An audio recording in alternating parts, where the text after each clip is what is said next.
YouTube channel. I am out and about again today here in the beautiful little town of Columbus, Mississippi. And you can see behind me, I can't see the screen of the sun, but there's this little river walk. Well, let me tell you. So the past few days, actually for about a week now, I've been coming out here to Columbus because it's got this great river walk and this beautiful wooded area and river, which you wouldn't tell it right here. I'm over here for a reason. I'll get to that in a second. And yes, this video is about coronavirus. The fact that I'm not fear mongering, don't let that, fool you. Yeah, this is a coronavirus video. But anyway, so my point is that normally I stay on that side of the river, the old Tom Bigby. And today, as I was walking up to where I go to sit under the trees, which is over there, and you can't really see it, but you sit under the trees and by the river, and it's beautiful and it's amazing. If you see somebody's there. Oh, hey, I think that's Robbie. Hey, Robbie, honey, I'm having so much trouble seeing the screen. I don't even know what's in frame. But anyway, so I normally sit over there, and it's been absolutely amazing. The downloads, the clarity, the ideas, the creativity. It's been amazing. Getting out in nature has been truly, truly incredible. Of course, I know this. I'm a pagan witch. I know how amazing nature is. But anyway, but I haven't crossed the actual river walk itself, which is that gray thing in the back you may be able to see. Anyway, so today I actually had the idea, well, why don't I walk across, And so as I walk across, I see the beautiful river, the big Tom Bigby. And as I start walking across the river walk, I start to see a building. It's a red brick building with kind of arched architecture. And I was just like, what is that? Is that a fire station? Because, well, one, I'm nearsighted, so I couldn't really see what it was. And then on top of that, I love firefighters. I've been an activist for firefighters for many, many years. And I always stand up for firefighters, their rights as citizens and as civil employees and civil servants. And so whenever firefighters are in a jam with their city council, their mayor trying to make them do furloughs or not adequately staff the stations, the buddy system and all that jazz, not give them the proper equipment, etc., I'm always there to stand up for firefighters. Sorry, that's a side activist rant. Anyway, so I come closer to look at this thing, this red brick thing. I'm going to start walking now.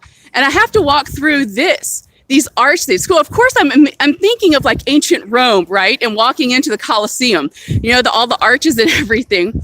And as I get closer, it starts to dawn on me, because they're doing construction still. This is what I see. This wide open grass. They've built these little railings and everything. And this is what is I see before me. It is a theater. It is a theater. It's an open theater. I'm going to take you to it in a minute. Let's go ahead and walk down. It is an open theater here in Columbus, Mississippi. Now, again, I have been so surprised by Columbus, Mississippi, because, being from Mississippi, I take Mississippi for granted. Mississippi has birthed some of the greatest artists this country's ever seen. And, if you saw my Instagram the other day, I was at Tennessee Williams' birthplace, the house where he was born, back when people were properly born at home. Anyway. So you can see we're getting a little closer. You can maybe see the scale of it. I hope you can see. Anyway, so as I'm walking and exploring, it's like, this is a theater. This is a theater. These are the cheap seats, right? Because they're free, right? And this is an open theater, completely open. I don't know if you can see all the way through. You can see all the way through. But this is an open theater for the people.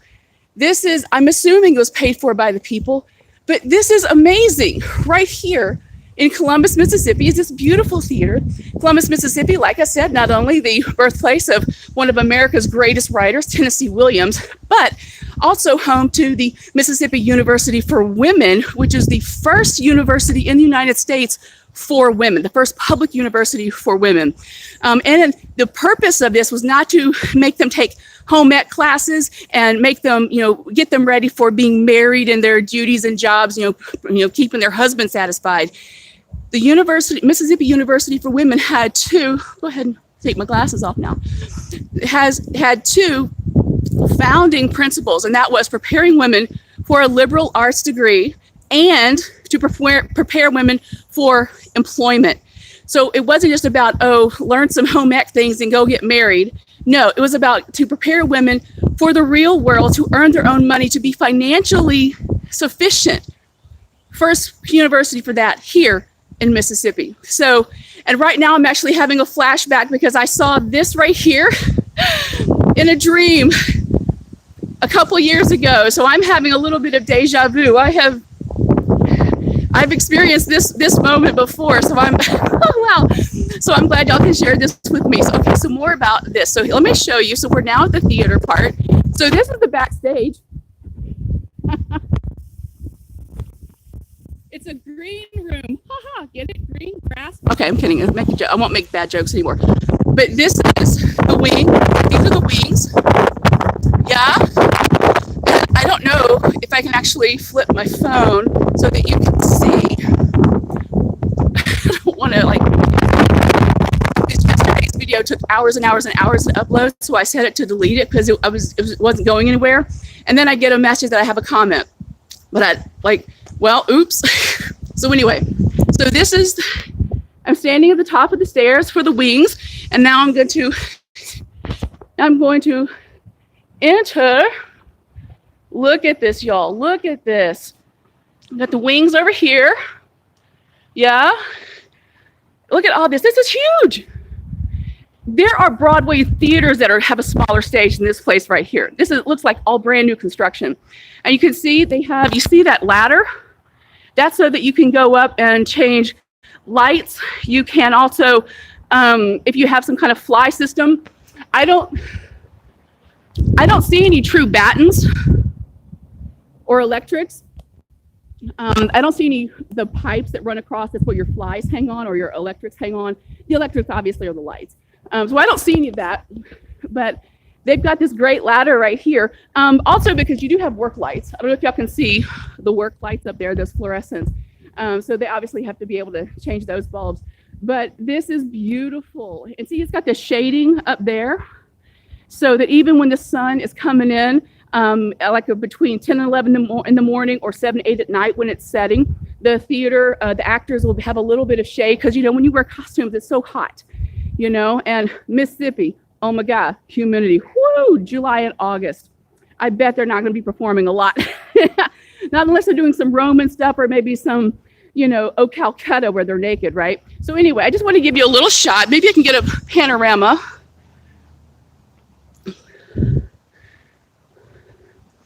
And then from the stage, look at all that space where people can come. It's completely wheelchair accessible. If you see those little ramps right there, the ramps all the way around both sides. And all of this space, people can come with their family, have picnics, bring their lawn chairs while they're watching theater. This is where it's at, people. This is it. This is it. And so the reason why I have labeled this into my coronavirus Ascension video series is because I've been coming over here for over a week, every day. And I've never actually walked across the actual river walk. And today I just got that little intuition nudge, go across the river walk. And it was a completely new perspective. The reason why I'm doing all of this is to just bring home the point. You don't know what jewels await you for your personal crown chakra. Corona, remember corona means crown.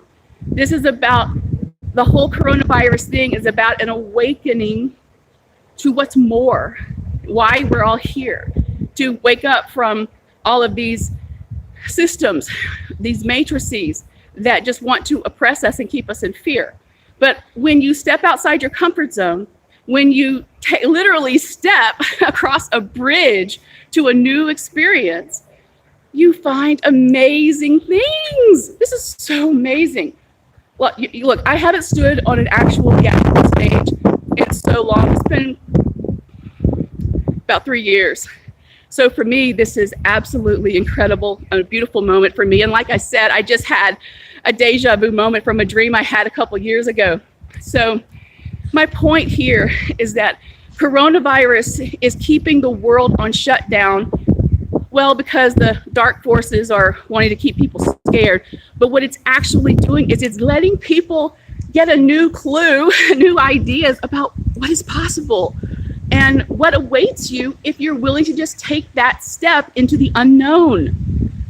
Take that step across the bridge to a new experience. You will have a new awareness. Even if you find out, whoa, I don't want to do that. I don't like my job that I have, but I know I don't want to do this over here. Then be grateful for that contrast of, wow, now I know what I don't want. Look, I've said it before. This is all a game. This is all an illusion. This physical being that we are, this is just one part of you. This is just like, you consider it the last part of you, like the physical emanation. There's so much more. If you think of it like, and I have to think of Ascension and the twin flame journey kind of from a theatrical and theater point, because the actor on the stage, that's who we are, right? All the world's a stage and we are merely as players. So the actor on the stage, that's who we are. And then the higher self is like the stage manager, pulling the strings and giving you the nudge. Go, it's your time to go on. Here's your line. This is what you need to say, or this is what you should say for your best interest.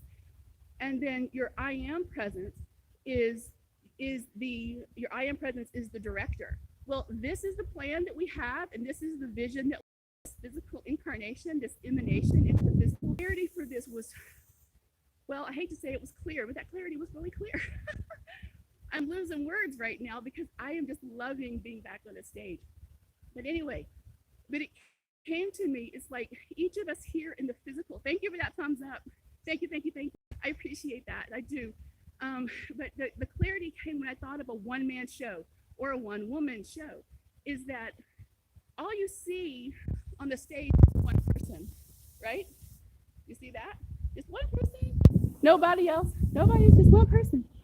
But there are so many other people that go into making that one man and woman show happen. You have the stage manager, you have the costumer, hair and makeup people, the people who design the programs, the people who do the marketing, the director of the show, the producer who funded the show. Then you've got the people who actually work in the theater, the people who work front of house, your backstage technicians, the people working the lights, the people opening the curtain. Do you think anybody can be seen on a stage if there isn't at least one person backstage opening the curtain and turning on the lights? It takes a small army of people to happen here in the physical. And this is a perfect metaphor for who we are and what we are on this road here in the physical, as spirit beings in this physical vehicle, this physical emanation of our soul. And so, me, Trish, this is the mind ego part of me that says, I. This is who I am. This is what I want. Yes, I still want to be on Broadway. Yes, I still want that damn Tony Award. I will get it before I die, I swear. But that's ego. That's ego. But I tell you what, this makes sense to me. As the physical incarnation of soul, I am the actor with the lines and the choreography and the blocking, wearing the costume, the skin and the costume, for this lifetime to have these experiences that I needed to have because I had to come in and not only be a part of the change as a twin flame, as an activist, but to help heal and clear so much karma, not only just world at large, but for my family, clear ancestral karma. That's huge. That's a big part of what we're doing now, is to clear generational karma and be the end where the buck stops here, abuse stops here. Insecurity, jealousy, control, fear stops here. And so for me, in this multi-dimensional experience, I am that actor on the stage living out this part, but man, I am so not alone. I mean, hell, I'm not even alone right now. Y'all are here with me. And this is so much bigger. This is so much bigger. And if you can start to see that you are so much bigger and better and more beautiful and more wonderful than whatever you see in the mirror in the 3D, whatever people told you growing up that limited your beliefs in your worth and your self-love, your self-acceptance, your self-image, your self-beauty, your self-amazingness, just know that all that was bullshit. And you were in control, just like the actor on the stage. Because you know what? That director might have told me to go stage left. I can go stage right. You can. Free will universe. I've made enough of those detours to know I'm going to listen now. I don't want to come back. I don't want to do this again. So even though sometimes it seems like I'm alone, I'm not. There are way more people involved in this experience. Just like there are way more people involved behind the scenes who are helping and supporting and loving and caring for you, even when you're doing your one man, one woman show of this life. So you are not alone. You are not alone. And that is the interesting thing about this whole coronavirus experience, which was designed to keep us all separated and locked away in our homes. But we're connecting more now than ever. We're connecting better than we ever. All right. Be brave. Take that step across the bridge to a new experience. You have the time right now. You have the space right now, even in your own home. Get on your Google machine and the things you've always wanted to do with your life. Why don't you freaking do them? Now, this is a side note, and I wasn't talking about this, but just in case you're interested, I am now working with people on spiritual wealth, on how to create wealth by aligning with spiritual purposes. So if you're interested, just let me know. I'm not going to say any more about that because this isn't meant to be a commercial, but I just want to throw that out there if you want to work with me. That's where we're going. They're living, earning their income by doing things they really love. Really love. Take the step, cross the bridge into a new awareness and a new perspective. God, you'll be so much happier. And even if you find that you don't walk into the exact thing that you want, maybe now you know a little bit better about what you don't want. It'll give you clarity. And then that step is a stepping stone to where you do want to be. Yeah? All right. Mwah. I love y'all. Only love is real. Y'all take care. Bye.